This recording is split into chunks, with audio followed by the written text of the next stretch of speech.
Сәлеметсіздер ме, құрметті көрермендер, каналымызға қош келдіңіздер. Әлемде және де Қазақстанда болып жатқан жаңалықтарды алғашқылар қатарында біле отырғыңыз келсе, арнамыздағы подписация және де бір ғана лайк демесін баса кетуді ұмытпаңыздар.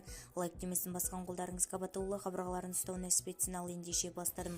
Қазақстанда орташа зейнетақы мөлшері төмендеді. Бұл Қазақстан Республикасы еңбек және де халықты қорғау министрлігінің 2023 жылғы 19 шілдеде жарияланған ақпаратта айтылған. Еңбек және де халықты әлеуметтік қорғау министрлігінің мәліметінше, жыл басынан бері республикалық бюджеттен 1 триллион 649 миллиард теңге сомасында зейнетақы төленді. Оның ішінде базалық зейнетақы 506,3 миллиард теңге, ынтымақтастық зейнетақы 1 триллион 142,7 миллиард теңге. 2023 жылғы 1 шілдеде жағдай бойынша зейнеткерлер саны 2 миллион 300 мың адам. 2023 жылғы 1 шілдедегі жағдай бойынша жиынтық зейнетақының орташа мөлшері 120.641 теңге құрады.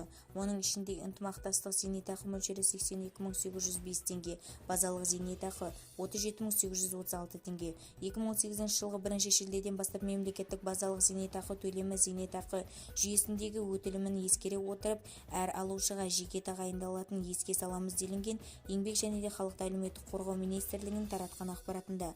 Бізді тамашалауды жалғастырыңыздар және де сау саламатта болыңыздар.